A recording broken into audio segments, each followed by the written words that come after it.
Hello, y'all. I am Divine Celion. How are you doing? I hope you are doing well. Take this if it resonates with you, but this is a very specific message that I have for y'all.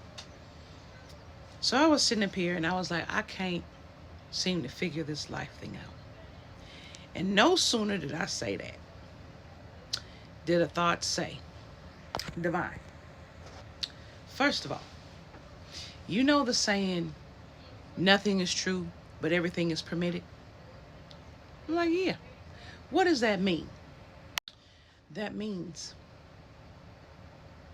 that everything is permitted, but nothing is true because truth is based on your perception. Now, there's universal laws that are absolutely true. Those are the only things that are absolutely true, are universal laws. That is throughout the multiverse, that's the only thing that's true. Cosmic laws, that's the only thing that's true. And that governs everything. But other than that. And so I was thinking, because, perceived truth is our truth. What we've experienced, what we know, that becomes our truth. But everything already, in a word, exists. Everything already is thought of. All time exists at the same time. It already is. So, in other words, when people are arguing, manifestation is this, the universe doesn't manifest. It projects what you do inside. No, it manifests. All of that. When you sit up and you combat the Bible, if you will, and you're like, there's so many contradictions. Yes, they're permitted. They exist. All of that doesn't mean it's not true. Remember what I said. The truth is itself and its opposite. In order for the truth to be true, the lie has to also be true. Otherwise, it can't be a truth, right? When you experience something, that becomes your truth. That becomes your memory and your memory banking, your experience. And we have similar experiences that we share, but you will never have the same experience as someone else, even though things can work to the letter, same between two people, not the same experience, because your perceptions are different and unique. Everything already exists somewhere in some space and time. Everything already exists. The truth and its counter, the falsity and its counter already exist. It's already there. So when we argue things, heated arguments, okay, hardly ever exist when dealing with cosmic laws. They only exist based on what we think is true, what science says is true. But if you turn another corner in science, quantum theory and thing can disprove a scientific theory. Another scientific theory can disprove another one, but that doesn't mean it's true. It just means we stopped at a certain point where we could measure something, and when we went beyond that measure, this new truth exists. Doesn't mean the old truth ain't true. It still exists. And the theory worked for a time, didn't it? Until someone disproved it. It already existed, though. That new theory that was in the future already exists. It was just in the future and we didn't know it yet. Hence the saying, we don't know what we know until we know. Right?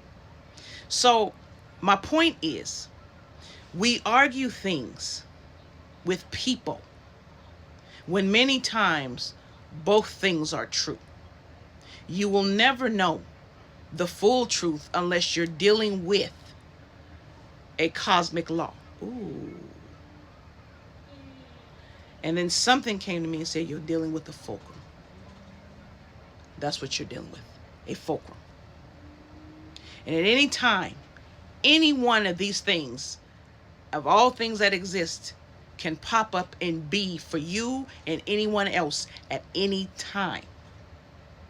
At any time. And it makes you think, when you call out to a spirit that you're thinking is a print on demand for you. It's not. The answer was already laid out. It already exists. It's just that you either have to project it or manifest it. But if you actually look at manifestation, projection is right there. They're not separate. And that's the point of everything existing. Everything existing, which the human mind cannot fathom. But that's the point. It all exists.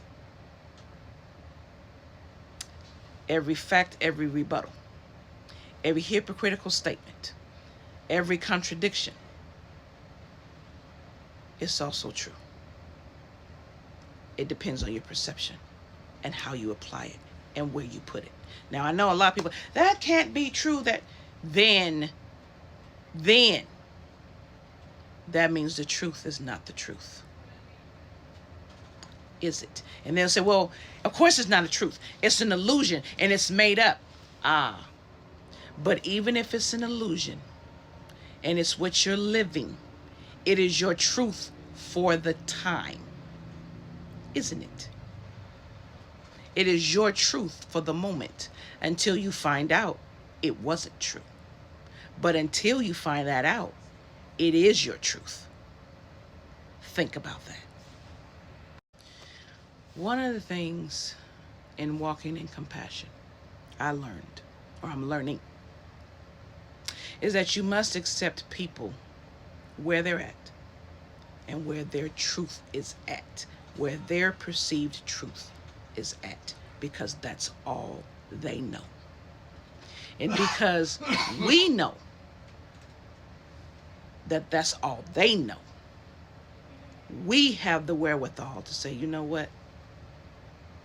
I'm not touching it. We understand that at any time, a theory, a thought, whatever, can be pulled out of thin air.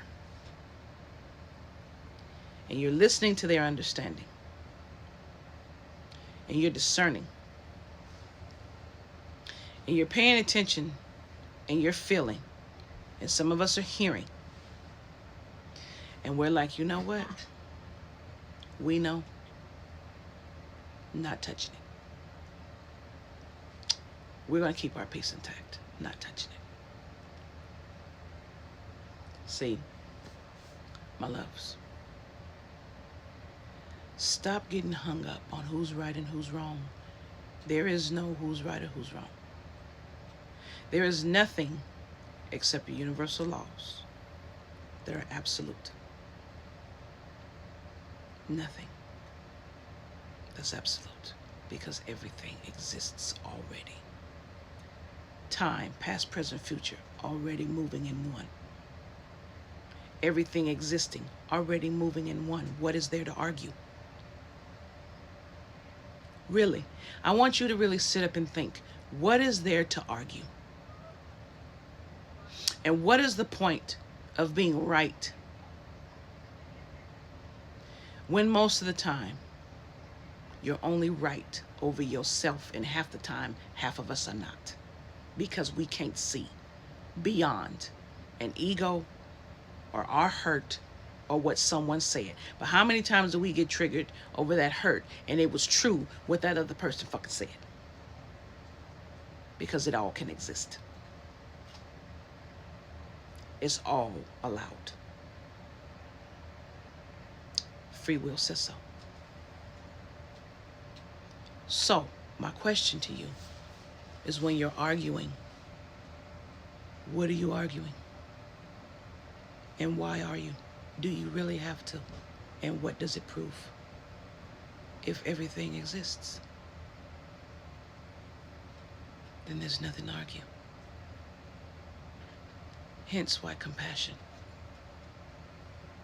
and peace and nonviolence, to an extent, can exist. For that reason. That knowledge and that understanding. To know there's nothing to argue.